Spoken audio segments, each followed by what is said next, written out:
So you can tell we did get some snow. I think we got about 5 inches the one day, and flurries pretty much every day since. So it's cold.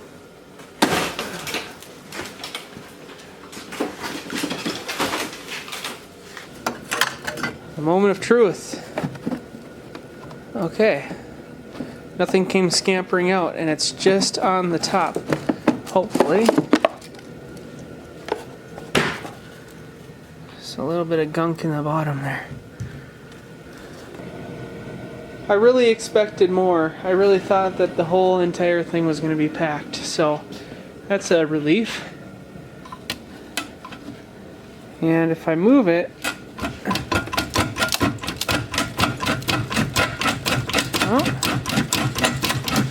it's moving. It's moving more and more. Alright everybody, so I just did a live stream of breaking this thing free. If you guys haven't seen it, check it out. But by putting that ratchet, or the ratchet on there and just working it, we're good now.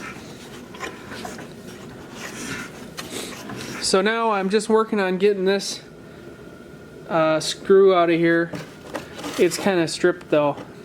It's in this little rubber grommet. So we're working on getting that out so I can remove the air box so I can get to these carbs really easily.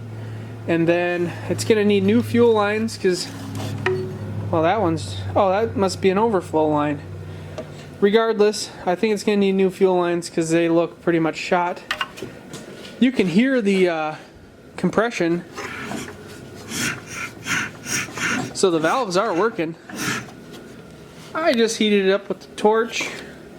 The plastic became nice and moldable and it just yanked her right out. It's okay, we'll put a washer on there or something. We'll get a different actual bolt going through there. There we go. There is that.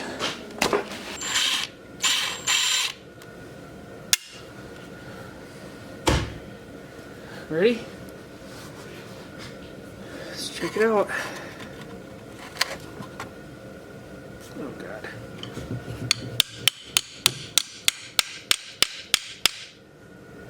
Oh, there's bad gas in it.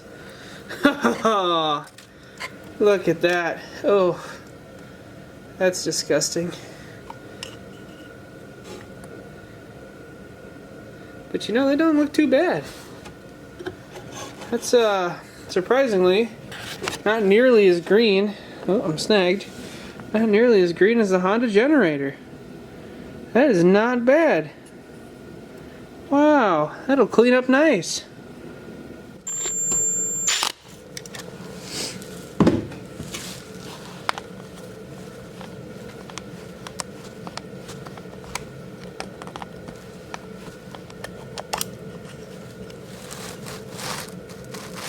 Not bad either. Definitely green, but cleanable, so that's nice.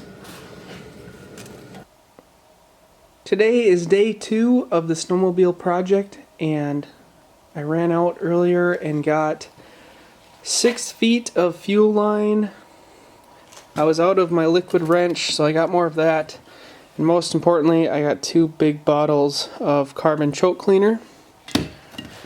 So what I would like to do today, this evening, is clean these carbs up and work more on getting the tank off. And see if I can't just let it soak here for a minute before I wipe it out. And this bottom part here is where those square bowls we just took off, that's where they came from, was right here. And this is a jet, and if you take a 6mm, you can crack this loose.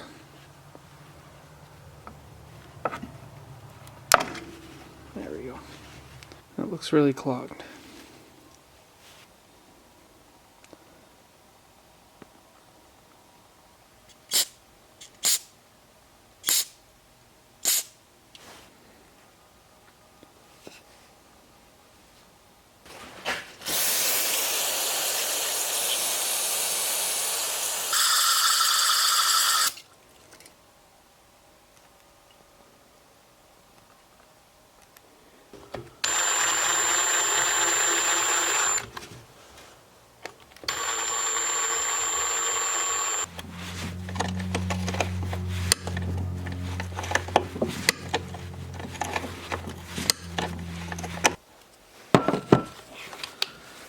Got 6 screws on here.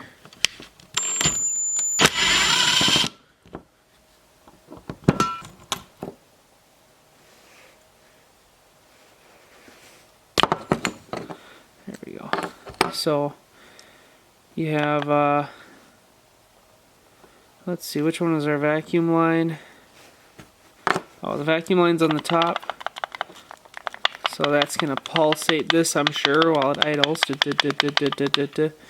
And then it causes these ones to move. It actually looks really clean in there.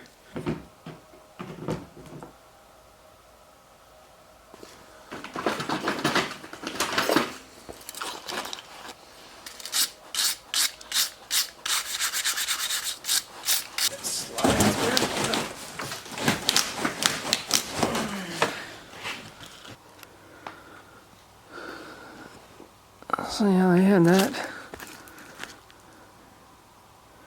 that all chewed up.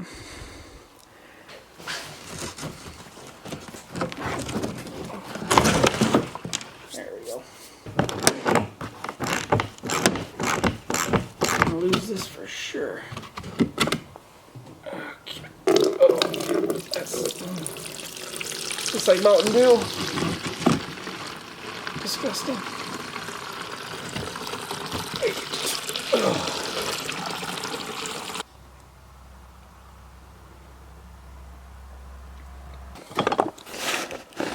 Okay, so this is the picker up tube, and I just don't think this is right. This fuel line looks so stretched to get over this piece here.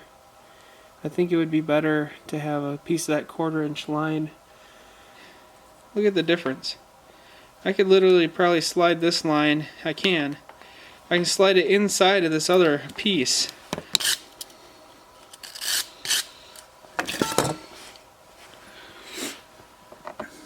Got those nice and clean. That's on. This is here. This line is way too long. It's okay. Okay, we got a mess going on here, but I'm just trying to get it to the point of where we can try to make it run. There it is. You can hear it. Yep. Okay. Yes, we got spark. It's going to take a lot of pulling, I think.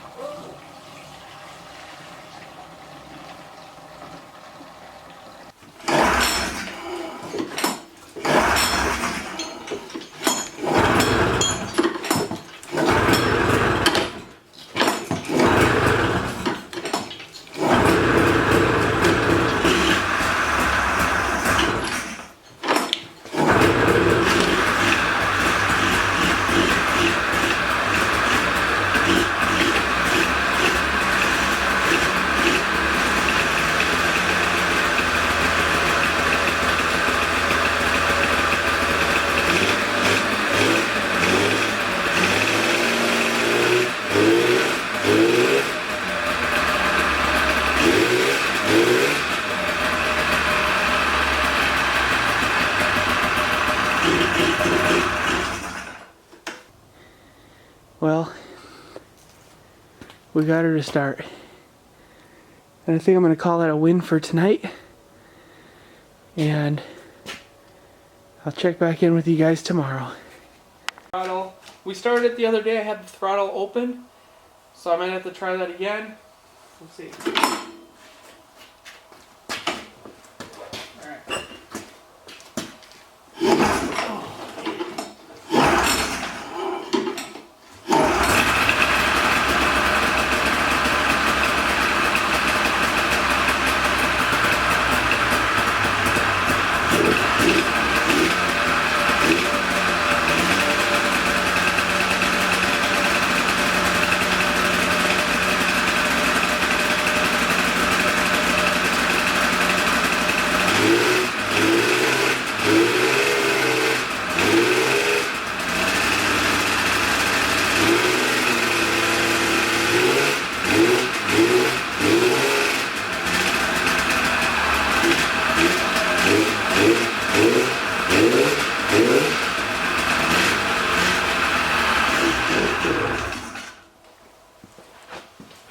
that started way better than I thought it was going to.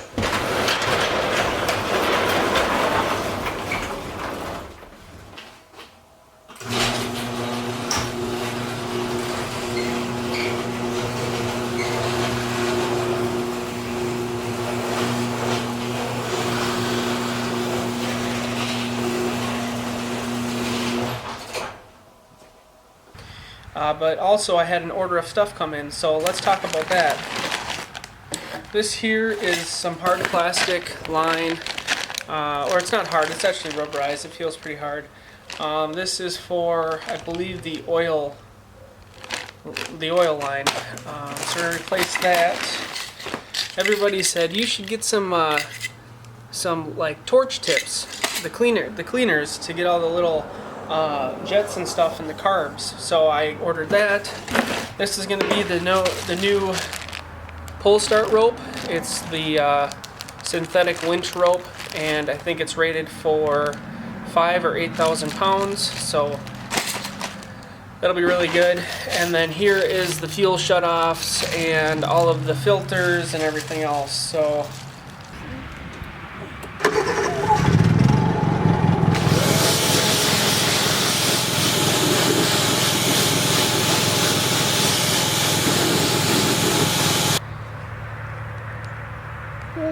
okay, we got it back. Actually turned out pretty good, being that it was such a dirty aluminum. It's the best he could do, and I'm happy with it. I think it'll work well. You may help her? Alright. So I have it sitting out there. I'll get it pressure washed because it's so warm. Gonna get this one pressure washed tonight. And then it'll get dumped off on the floor because I need the trailer for hunting. This is my pressure washer. It's a Sunjoe electric. I had a gas pressure washer in the past, but it became too much maintenance because I didn't use it enough. So I opted to go with the electric one. You lose a few hundred PSI, but it's so simple and pretty quiet, which I like. This Sunjoe, I think I got it at Home Depot or Menards, and it came with a foam cannon. I would say unless you're really doing some heavy pressure washing of like off-road machinery or something like that, I think an electric one is plenty of PSI. It even came with one of these things, the little squirrely nozzle. It comes out in like a circle pattern, so I was pretty amazed by that, and this thing has just been a really nice machine.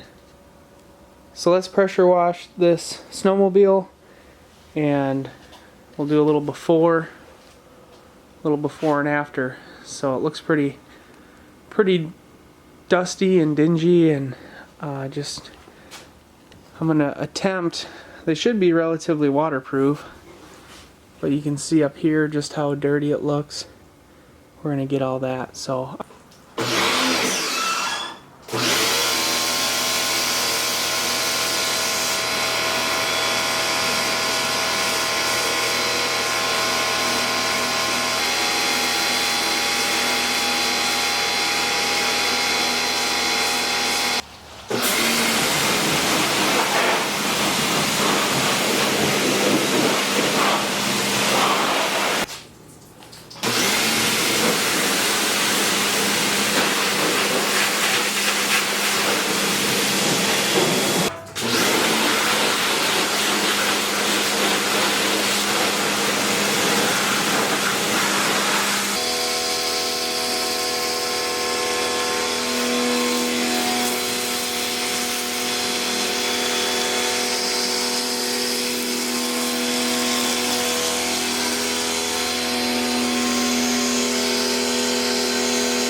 Okay, so I took a jack and I jacked up the front end, and the handlebars are seized, and I want to say that right in here, this bracket is a little bit seized because the whole little metal piece that it's hooked to isn't moving.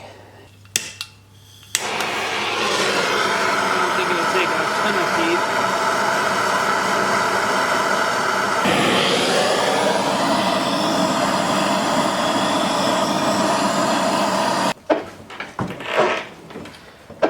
Oh yeah, it's getting easier already. Okay, so I sprayed a bunch of stuff down the hole here, and then worked down there, and I had the torch on the very bottom of it, and all of a sudden it just went foom, made like this popping noise. And I don't know if that was it letting free or what, but now it's just where it should be. It's real good. So for the recoil, they say right around that 6 foot mark should be good. I said you want more on there because you don't really want to bottom out when you're pulling one of these, because it'll really hurt your shoulder. Then we're going to use what we got here, and clamping this should make sure that it really doesn't move on us while we're tying or not.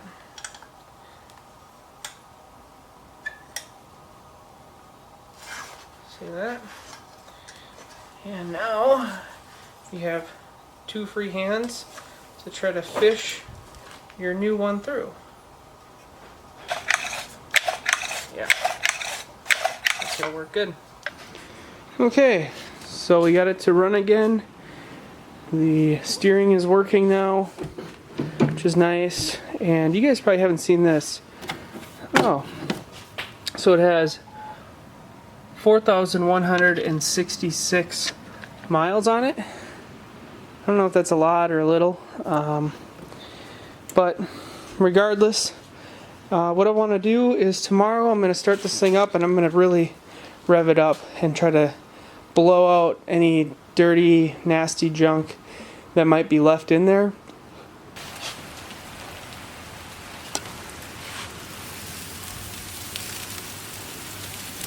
Chicken wings and a couple salmon fillets. Yummy.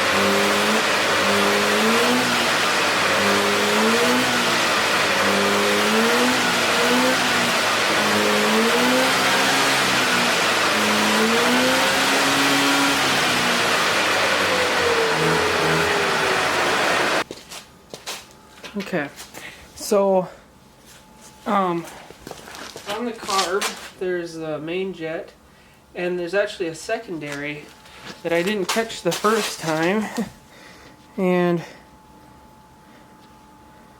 there's the one main hole, bunch of side holes, and I tell you what, I'm pretty sure that this is clogged right up, so that very well could be our problem. And I didn't even realize that it was in here until right now. Alright, we cleaned up that jet that was hiding from me the first time, and now let's fire it up again. It's going to take a few pulls because the carbs are dry now, but let's fire it up again and see if it idles.